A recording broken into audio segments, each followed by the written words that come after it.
ప్రభు అంటాడు ముందు 33 అధ్యాయంలో ప్రభువాని మహిమ నాకు చూపించమంటే నువ్వు నేరుగా చూడలేవు కానీ నేను ఒక బండ చదువులో పెడతాను లేదు నా మంచితనం అంతా కనుపరుస్తానని చెప్పాను.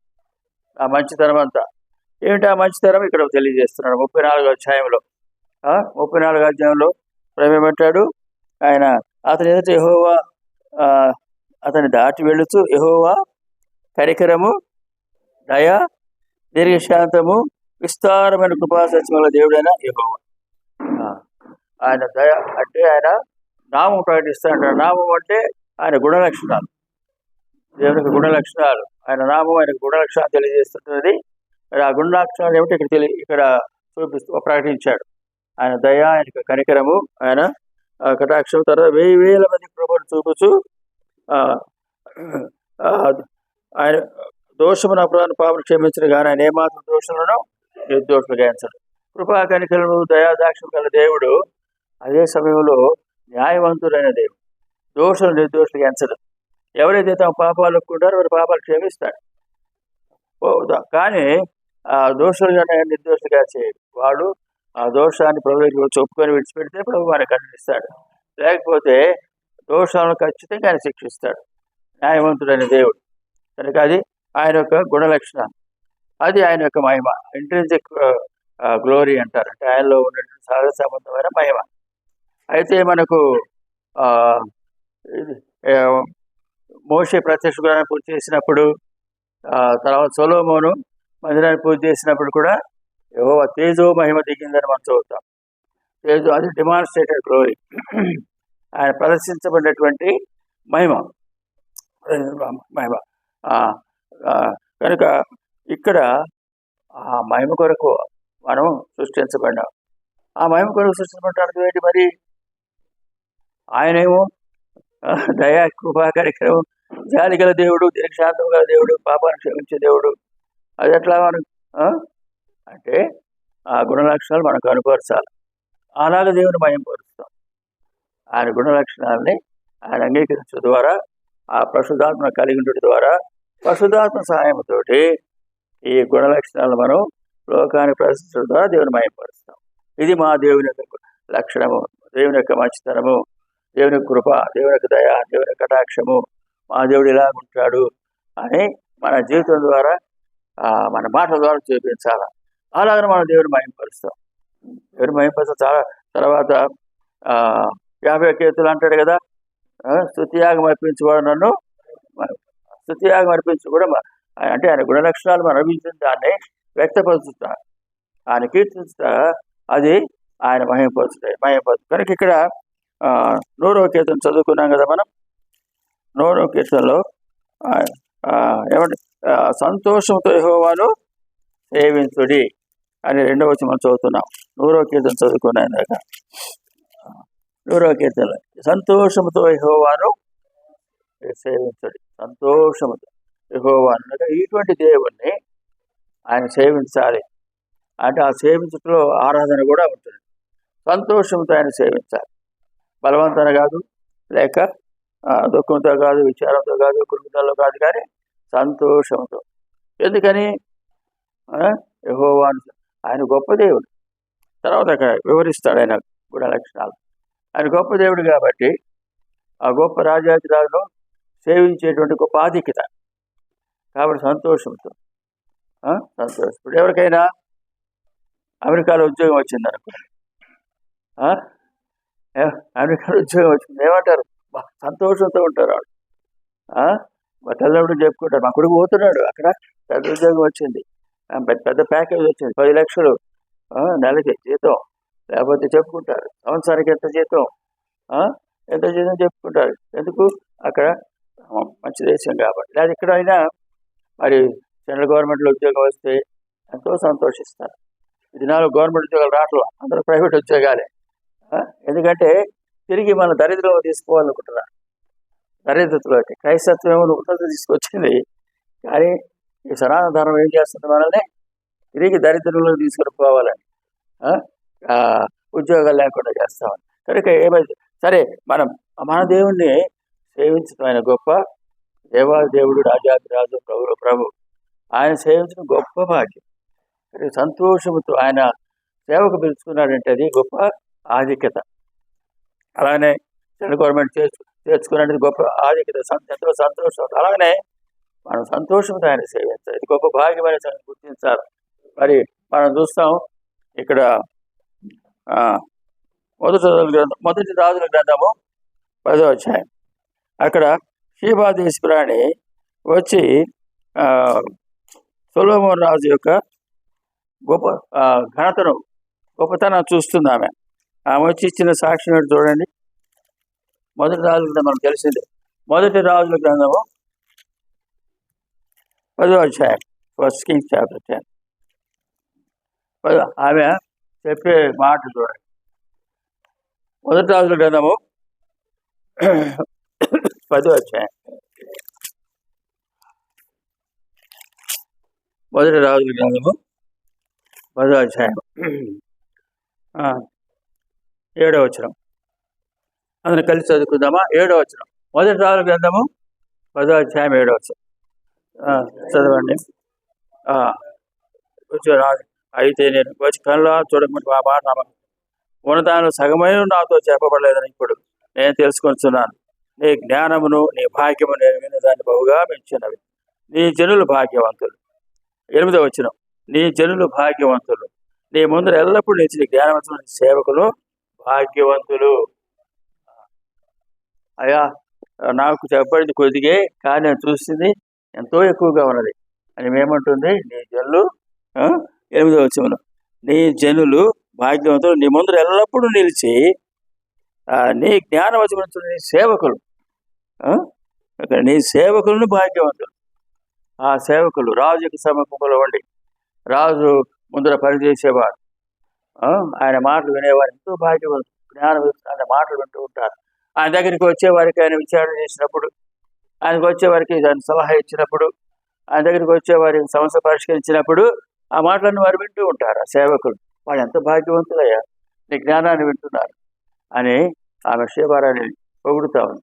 మరి అలాగనే మరి మన ప్రభు సొలొమోను కంటే గొప్పవాడు, సొలొమోను కంటే గొప్పవాడు. ఆయన సన్నిధిలో ఉండి ఆయన సేవించి ఆయన మాటలు వినే గొప్ప భాగ్యం మనకు అనుగ్రహించాడు కదా. ఆయన మనతో మాట్లాడుతూ ఉంటాడు. ఆయన జ్ఞానవచనాలు తన వాక్యాలు మనకు ఉన్నాయి. మనం వెళ్ళి ఆయన సన్నిధిలో కూర్చున్నప్పుడు తన పరిశుద్ధాత్మ ద్వారా మనతో మాట్లాడుతున్నాడు, మనకు సందేశాన్ని ఇస్తున్నాడు. మనం దాని ఇతరులతో పంచుకుంటున్నాం. ఇతరులతో పంచుకునే ఇతరులు కూడా వారిని కూడా మనం జ్ఞానవంతులుగా చేస్తున్నాం, భాగ్యవంతులుగా చేస్తున్నాం. కాబట్టి ఇది గొప్ప ఆధిక్యత ఆయన సేవించేటప్పుడు. అందుకనే సంతోషంతో యెహోవాను సేవించడం 100వ కీర్తనలో 2వ వచనం అంటున్నాడు. సంతోషంతో యెహోవాను సేవించడి. సంతోషం అలా సేవిస్తున్నామా? ప్రభు మనకు సహాయం చేయాలి. అటువంటి గొప్ప భాగ్యాన్ని ఇచ్చినందుకై మనం దేవుని స్తుతించవలసి వస్తున్నాం. ఆయన సేవకులు ఉండే గొప్ప భాగ్యాన్ని మనకు అనుగ్రహించాడు. అందుకే 2వ వచనం అంటే 100వ కీర్తన చదువుకున్నాం. 100వ కీర్తన చదువుకున్నాము.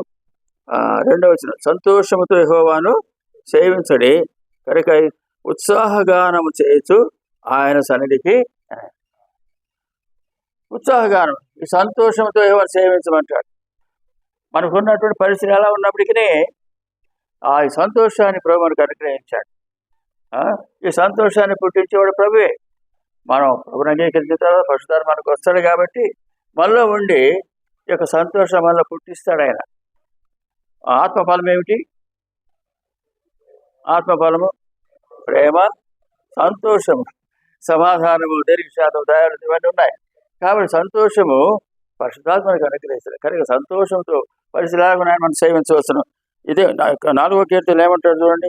కీర్తన 4వ కీర్తనలో దావీదు కీర్తన 4.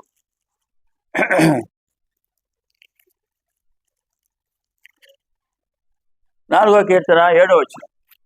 4వ కీర్తన Psalm 4.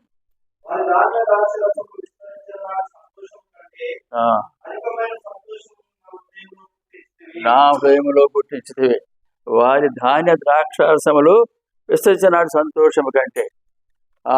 పొలం బాగా పండినప్పుడు సంతోషిస్తాం, చెట్లు బాగా ఫలాలు ఇచ్చినప్పుడు సంతోషిస్తాం. రైతులు సంతోషిస్తుంటారు, మంచిదే.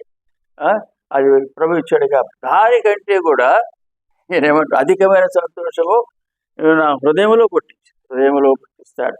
పరిశుద్ధాత్మ ద్వారా. కాబట్టి కనుకనే మనం దేవుని సంతోషంతో సేవించవచ్చు, ఆయన ఆరాధించవచ్చును. కనుక ఇక్కడ 102వ ఉత్సాహగానం చేయొచ్చు ఆయన సన్నిధికి, సంతోషంతో పాటలు పాడుతున్న సన్నిధికి రమ్మంటాడు. పాటలు పాడేది కూడా గొప్ప ఆధిక్యత. మనం పాటలు పాడేది కొంతమంది అయితే మనకు రావద్దు అంటారు, కానీ ఇక్కడ ఏమంటాడు, ఉత్సాహ ధ్వని చేయండి, మేక్ సమ్ నాయిస్. ఏదో పాట రాగం రాదు, తాళం రాదు అని ఆగిపోకూడదు, మన పాట పాడుతూ ఉండాలి. ఉత్సాహ ధ్వని చేయమంటాడు, ధ్వని చేయాలి, గొప్ప ఆధిక్యత. ఎందుకంటే మన దేవుడు కూడా ఆయన పాటలు పాడాడు, అక్కడే ఆరంభమైంది. దేవుడు కూడా పాటలు పాడతాడు, సృష్టి అంతా కూడా పాట పాడుతూ ఉంది, సృష్టి అంతా కూడా దేవుడు కీర్తిస్తూ ఉంది. మీరు ప్లానెటోరియంకి వెళ్తే అక్కడ చూపిస్తారు, ప్లానెట్స్ కూడా శబ్దం వస్తూ ఉంటుంది. ప్లానెట్స్ కూడా, గ్రహాల నుంచి కూడా మంచి రాగంతో వస్తూ ఉంటుంది. అమెరికా వెళ్ళినప్పుడు అక్కడ ప్లానెట్ తీసుకుని అక్కడ అవి వినిపిస్తారు, అవి ఎటువంటి శబ్దం వస్తుంటుంది అక్కడ నుండి, అవి కూడా పాటలు పాడుతూ ఉంటాయి. మన ప్రభు మనకు తెలుసు కదా, ఎక్కడుంది ప్రభు పాట పాడతాడని చెప్పండి. సంతోషంతో ఆయన పాట పాడతాడు, మనం చూసి. ఎక్కడ? జఫన్యా గ్రంథం 3వ అధ్యాయము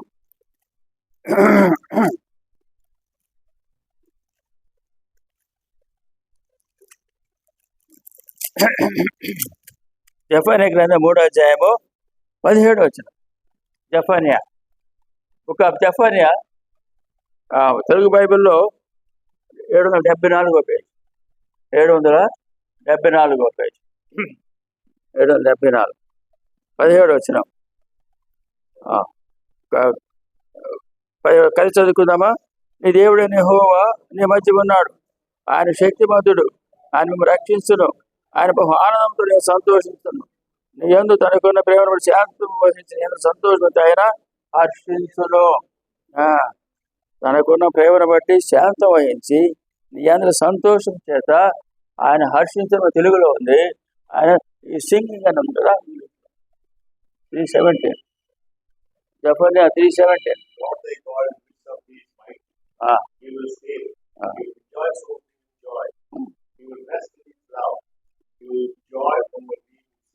విత్ సింగింగ్, పాట పాడుతారని సంతోషిస్తారు కదా. మనకు తెలుసు, యాకోబు రాసిన అంటాడు, ఎవడైనా సంతోషంగా ఉంటే ఏం చేయాలా? పాటలు పాడాలి కదా. ఎవరైనా సంతోషంగా ఉంటే పాటలు పాడాలి, దుఃఖంగా ఉంటే ప్రార్థన చేయాలంటాడు. అలాగన సంతోషంతో ప్రభు యొక్క గొప్పతనాన్ని బట్టి మనం ఆయన సంతోషాన్ని బట్టి ఆయన సన్నిధికి ఉత్సాహం గానం చేయొచ్చు, ఆయన సన్నిధికి రండి అంటాడు. తర్వాత 3వ వచనం, 100వ కీర్తన 3వ వచనం. యెహోవా ఈ దేవుడని తెలుసుకొనుడి, ద లార్డ్ ఈజ్ గాడ్. ఆయనే దేవుడు. దేవుడు అంటే ఆయనకు అన్ని లక్షణాలు ఉన్నాయి.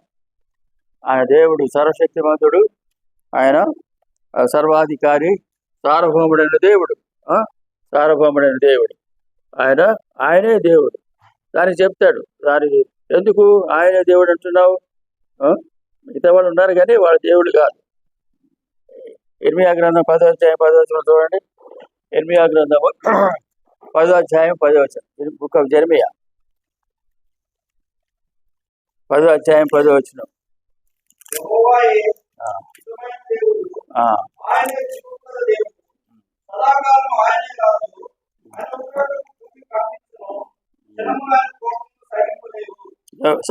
యెహోవా నిజమైన దేవుడు అని కృప చూపిస్తాడు. అదే సమయంలో ఆ దయను మరియు స్వతంత్రించుకొని దాన్ని అనుభవించకపోతే, దాన్ని నిరాకరిస్తే ఆయన ఉగ్రత కూడా మీద పడుతుంది. ఆయన దహించకిన అంటున్నాడు. సరే, కనుక ఇక్కడ ఆయన దేవుడిని తెలుసుకొని, ఎందుకని, ఎలా దేవుడు అయినా 3వ వచనంలో 2 కింద అంటాడు, ఆయనే మనలను పుట్టించెను. అంటే ఆయన మన సృష్టికర్త, ఆయన మన సృష్టికర్త. సృష్టికర్త అయిన దేవుడే నిజమైన దేవుడు. ఆయన సమస్తాన్ని సృష్టించినాడు, కలుగు చేసినాడు. మనల్ని కూడా కలుగు చేసినాడు. సమస్తాన్ని మానవుని కొరకు ఆయన కలుగు చేశాడు, సృష్టించాడు. మానవుని కొరకు కలుగు చేసిన తర్వాత మానవుని కూడా ఆయన తన సొంత రూపంలో చేశాడు. ఆయన ఆరాధించాలని, గణపరచాలని, కొనియాడాలని. కనుక ఆయన మనం పుట్టించాడు. మనంతా మనం ఉనికిలోనికి రాలేదు. అది కింద అంటాడు కదా, మనమే సృజించుకోలేదు, మనంతట మనమేం చేసుకోలేం, మనంతట మనమేం చేసుకోలేం. ఇప్పుడు మన అవయవాలు పాడైపోతే బాగు చేసుకోలేం, చాలా కష్టం. కొన్ని అవయవాలు కిడ్నీలు పాడైపోతే ఏం చేసుకోలేం, బాగు చేసుకోలేం, డాక్టర్లు కూడా బాగు చేయలేదు, ఇంకా అంతమే. అలానే కొన్ని అవయవాలు ఎంతో వాటికి స్పేర్ పార్ట్స్ లేవు. ప్రభు మంచి శరీరాన్ని మనకు అనుగ్రహించాడు, ఆయన అద్భుతంగా సృష్టించాడు. కనుక అందుకే కీర్తనకారుడు ఏమంటాడు 139వ కీర్తనలో, మనకు తెలిసిందే 139వ కీర్తన ముగించేస్తాను. 139వ కీర్తన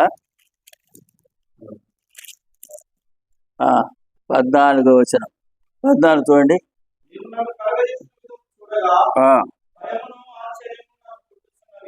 భయము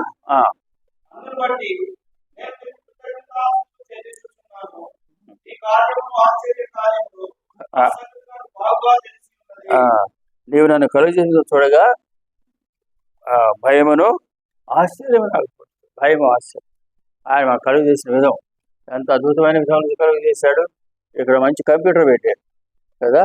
ఈ కంప్యూటరు మనం సృష్టించాలని చాలా పెద్ద రూమ్లో కావాలంట. ఎన్నో సెన్సర్స్ పెట్టాడు, లోపల జ్ఞాపకం చేస్తుంటాడు. మంచి కంప్యూటర్, 2 కెమెరాలు పెట్టాడు, 2 రిసీవర్స్ పెట్టాడు, ఇక్కడ ఒక ట్రాన్స్మిటర్ పెట్టాడు, తర్వాత కొన్ని ప్రాముఖ్యమైన అవయవాలు లోపల ఉన్నాయి, లోపల. తర్వాత ఇక్కడ ఒక ఇంజన్ ఉంది, తర్వాత లింక్స్ ఉన్నాయి, లింక్స్ అంటారు. ఈ మూమెంట్ కావాలంటే 30 సర్వో మోటార్స్ అవసరం అంట. ఇక్కడ ఉన్న ఈ చెయ్యి అంత మణికట్టు తిరిగి అన్ని చెల్ల తిప్పాలంటే ఈ మన రోబోట్స్ని 30 సర్వో మోటార్స్ అవసరం. 30 సింపుల్గా ప్రభు చేసి కలుగు చేశాడు. అంత అద్భుతంగా మనం కలుగు చేసి అదే ఇక్కడ కీర్తనకారుడు నువ్వు నన్ను కలుగు చేసిన చూడగా ఆశ్చర్యమైన భయమునక్కలు. అందుకే నేను సృష్టిస్తాను. కనుక ఇక్కడ ఆయనే మన పుట్టిన, ఆయన మన సృష్టికర్త. ఆయన దాన్ని బట్టి మనం ఆయన సృష్టించాలి. అందుకనే ఆయన నిజమైన దేవుడు, సృష్టికర్త. తర్వాత 3వ వచనం, 100వ కీర్తన 3వ వచనం, మనము ఆయన వారము. మనం సృష్టించడం మాత్రం కాకుండా ఏం చేశాడు, తన సొంత ప్రజలుగా చేసుకున్నాడు. మనం ఎలా విమోచించాడు. మనం మొట్టమొదటి ఆయన వారమే, కానీ మనం ఏం చేసాము, స్వార్థానికి అప్పగించుకున్నాం. అయితే తిరిగి మనం విమోచించడానికి, తన వాణిగా తీసుకునడానికి ఆయన యేసు లోకానికి వచ్చి మన కలవశిలో తన రక్తాన్ని చెందించి మనం కొనుక్కున్నాడు, తన సొత్తుగా సజీవ సంపాద్యంగా చేసుకున్నాడు. మనము ఆయన వారు, ఆయన చెందినవాడు కదా. మిమ్మల్ని నాకు ఒకే సంపాదన చేసుకున్నట్టాడు ఇస్రాయేల్ జనాంగాన్ని. మనం 21 చూస్తాం. మీరు నాకు స్వకీయ సంపాద్యంగా ఉంటారు, నేను మిమ్మల్ని తీసుకొచ్చాను, స్వకీయ సంపాద్యంగా ఉంటారు. ఆయన కృత మన రక్తం ఇచ్చి కొనుక్కున్నాడు. వెండి బంగారం కాదు కానీ మనకు తెలిసిన వాటి పేదలు అంటారు. తన రక్తం ఇచ్చి మనం కొనుక్కొని తన సంపాద్యం విలువ మన పట్ల ఆయన చూపించాడు. కనుక మనం ఆయన వారు. తర్వాత 3వది, మనము ఆయన ప్రజలము. ఆయన ప్రజలం అంటే అర్థం ఏంటి? మనం ఆయన ప్రజలం అంటాడు అంటే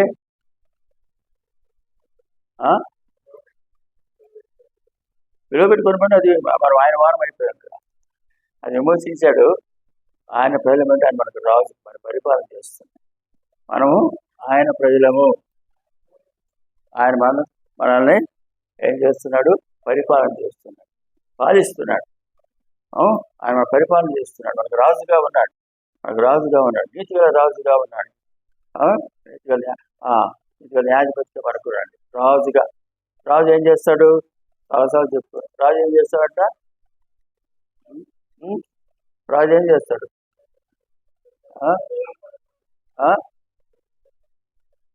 రాజు ఏం చేస్తాడు చూడండి.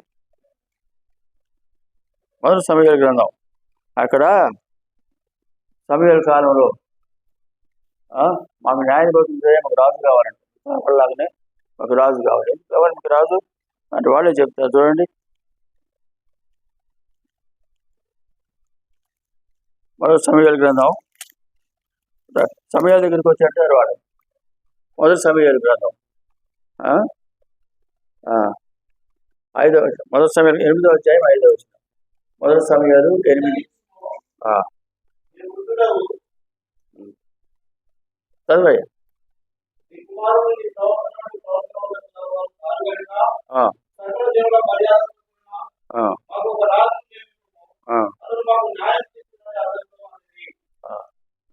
అతను మాకు, నువ్వు న్యాయపతి కాబట్టి నీ పిల్లలు వద్దు, ఎందుకంటే 9 పిల్లలు లంచకుండా అయిపోయినారంట. అందుకని మీ పిల్లలు వద్దయా, మాకు ఇతరులాగానే మాకు కూడా రాజు. అయితే ప్రభు దానికి నొచ్చుకున్నాడు. నేను వారికి రాజుగా ఉండకుండా వేరే మనిషి రాజుగా పెట్టమని నొచ్చుకున్నాడు. కానీ వీళ్ళు ఏమంటారు, న్యాయం తీసిన మాకు రాదు. తర్వాత 20వ వచనం కూడా చూడండి, మళ్ళా చెప్తారు. 20వ వచనం, అదే మొదటి సమయాలు 8:20.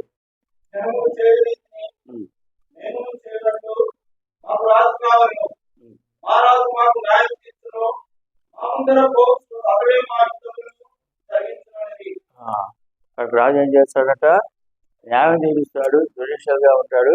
తర్వాత న్యాయం తీరుస్తాడు. మాకు యుద్ధాలు చేస్తాడు, మా యుద్ధాలు మా పక్షంగా యుద్ధం చేస్తాడు, శత్రువులను ఓడిస్తాడు.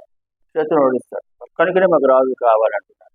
రాజు కావాలి, మీరు న్యాయాధిపతి కావాలి, మనకు న్యాయం చేస్తున్నావు, కానీ రాజు యుద్ధాలు చేసేవాడు కావాలి అని అడుగుతున్నారు.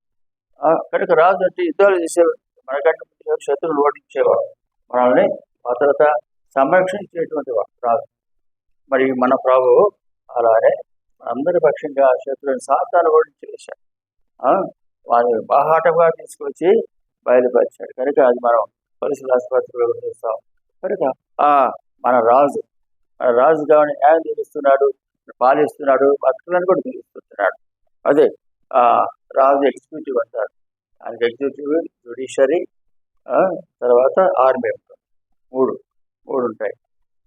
ఎగ్జిక్యూటివ్ అంటే పరిపాలన చేస్తూ అందరూ ప్రజలను సంరక్షిస్తుంటాడు, వాళ్ళకి కావాల్సినవన్నీ సమకూరుస్తూ ఉంటాడు. కనుక మాకు రాజు, మన ప్రభు, ఆయన రాజాది రాజు, ప్రభుగా ఉంటాడు. మన పక్షంగా సాతాను ఓడించి వేసినాడు. తర్వాత మనకు వచ్చే పోరాటాలన్నీ కూడా మనకు ముందుగా వెళ్ళి మన శత్రువులను ఓడించి వేసి మనకు ఆ జైవులో మనల్ని పెట్టుకుంటున్నాడు. కనుకనే మన ప్రభుని ఆరాధించవలసి ఉంటున్నాం. తర్వాత ఇంకోటి అక్కడ 3వ వచనంలో, 100వ కీర్తన 3వ వచనంలో 2వ వరుసలో 4వ భాగం, ఆయన మేపు గొర్రెలం, ఆయన మేపేటువంటి గొర్రెలం, ఆయన మనం మేపుతున్న మన అక్కలని తీరుస్తుంటున్నాడు. మన అక్కలని కూడా ఆయన తీరుస్తుంటున్నాడు. దాన్ని బట్టి మనం ఆయన స్థిరించి గణపరచవలసి ఉంటున్నాం. ఆయన గణపరచాల. అయితే 95వ కీర్తనలో కూడా ఉంది కదా, 95వ కీర్తనలో కూడా చూడండి.